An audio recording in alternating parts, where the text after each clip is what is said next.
Hoy nos metemos de lleno en un experimento utópico, bastante singular del siglo XIX. Fruitlands, una comunidad basada en ideales trascendentalistas. Suena interesante. Y nuestra guía es un relato genial, a veces con mucha ironía, Transcendental White Oats. Lo escribió Louisa May Alcott, sí, la de Mujercitas, que vivió allí de niña. Nos da una visión, muy de primera mano. Claro, la perspectiva infantil puede ser muy reveladora. El objetivo es entender qué buscaban estos idealistas, cómo vivían en ese intento de nuevo Edén y, por qué duró tan poco. Vamos a ello. Sí, y es importante ponerlo en contexto, ¿sabes? Era una época de mucha experimentación comunitaria en Estados Unidos. Gente como Bronson Alcott, el padre de Louisa, que en el relato es Abel Lamb. Ajá. Y su socio inglés, Charles Lane, que es Timon Lyon en el texto, formaban parte del movimiento trascendentalista. Creían en la bondad natural, la intuición, rechazaban el materialismo, buscaban una vida más pura, lejos de lo que veían como la corrupción del mundo. Y resulta que la llegada a la granja ya fue toda una aventura. En junio, lloviendo. Uf. La familia Alcott, Lamb, en el relato, y Len Lyon en un carro viejo con un busto de Sócrates. Mezcla de filosofía y caos bastante terrenal.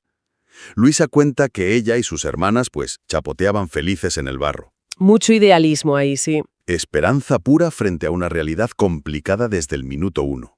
Y esa realidad intentaron doblarla con principios, increíblemente estrictos. Una dieta vegana radicalísima. ¿Radical? Sí, nada de carne, pescado, lácteos, miel, ni siquiera sal o especias. Es que consideraban inmoral cualquier cosa que implicara mal o muerte animal. Madre mía. ¿Y la agricultura? Pues sin animales de tiro, todo a mano, con pala. Rechazaban la idea de propiedad, ¿sabes? Ni de animales ni de la tierra. Espera, cultivar solo a mano. Eso es agotador y poco eficiente, ¿no? Exacto. Y la ropa, solo de lino. El algodón implicaba esclavitud, decían, y la lana era robar a las ovejas. Vaya. Rechazaban el dinero, el comercio. El foco estaba en la contemplación, en ser, no en hacer. Levantarse al alba, baños fríos, música, comidas muy frugales, a veces solo panácimo, sin levadura y agua, y muchas conversaciones filosóficas. Buscaban la pureza total. Una pureza que, claro, chocaba con la vida diaria. La casa era vieja, la cocina un desastre. Alcott cuenta lo de las lámparas. Sin grasa animal, pensaron en velas de cera de arrayán, Ajá. pero nadie sabía hacerlas. Terminaron con la luz de nudos de pino. Aunque parece que su madre, Abigail Alcott, Sister Hope en el relato, mantenía su propia lámpara. Un toque de pragmatismo. Y ese pragmatismo era vital, porque los intentos agrícolas, como decías, un desastre. Cavar a mano era durísimo. Sembraron granos mezclados sin querer, y cuando la verdolaga invadió el huerto, ¿Qué hicieron? pues lo aceptaron filosóficamente. La naturaleza es sabia, decían. Esa actitud atrajo a otros personajes curiosos. Ah, los visitantes. Alcott los pinta genial. Uno que saludaba con un «buenos días, maldito seas». ¡Qué saludo! Otro que saltaba o gemía para expresarse. Un violinista que no paraba. Incluso un inglés crudívoro que intentó vivir desnudo en el bosque. ¿Desnudo? Sí, hasta que casi le da una insolación. Pinceladas de excentricidad, vamos. Excéntrico, pero también había tensiones serias.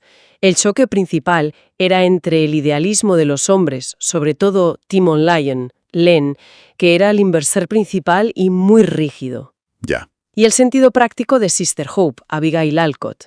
Ella era el pilar de la casa, lidiando con todo mientras ellos filosofaban. Hay una frase irónica que se le atribuye, diciendo que era la única bestia de carga allí. Se entiende perfectamente. Alguien tenía que mantener los pies en la tierra. Exacto. Esa tensión, la rigidez de Lyon, la fe casi ciega de Abel Lamb, Bronson Alcott, generó roces. El más famoso fue cuando echaron a una mujer, Jane Gage, por comerse a escondidas un trozo de cola de pescado. Por un trozo de pescado. Eso sí que es intransigencia. Con ese panorama el final se veía venir. Y fue rápido, sí. Llegó el otoño, el frío, y la gente empezó a irse. El golpe final fue la marcha de Timon Lyon. El que ponía el dinero. Eso es. Se fue a una comunidad shaker, más estable, y dejó a los Alcott Lamb sin nada en pleno invierno. Abel Lam se vino abajo, vio sus sueños rotos, se sintió un fracasado y, bueno, decidió dejarse morir. ¡Qué momento más duro! El idealista contra el muro de la realidad. Pero ahí resurgió Sister Hope, con una fuerza increíble. Cuidó a su marido, le recordó su deber con la familia, hasta que él reaccionó. Ella ya tenía un plan para sobrevivir: coser, buscar leña, encontrar un sitio donde quedarse temporalmente. Pura resiliencia. Así que Fruitlands, el paraíso, duró apenas 7 meses. Un fracaso total en lo material. Sister Hope lo llamó irónicamente Apple Slump, como bajón de manzana. Materialmente sí un fracaso, pero el relato de Louisa May Alcott sugiere que hubo una cosecha invisible. Lecciones sobre los límites del idealismo, el coste personal, la fuerza de su madre y lo difícil que es vivir según principios tan elevados en un mundo imperfecto. Al final, Fruitlands fue un experimento breve, extremo, casi una caricatura de ese purismo trascendentalista. Chocó con la realidad de forma brutal. Pero gracias a Alcott nos queda un testimonio imborrable de idealismo, excentricidad y sobre todo de resiliencia. Y nos deja una pregunta ahí, ¿no?, que sigue siendo relevante hoy. ¿Hasta qué punto es posible, o incluso deseable, desconectarse tanto de la sociedad para buscar un ideal? Y sobre todo, ¿qué estamos dispuestos a sacrificar y a pedir que sacrifiquen los nuestros en esa búsqueda?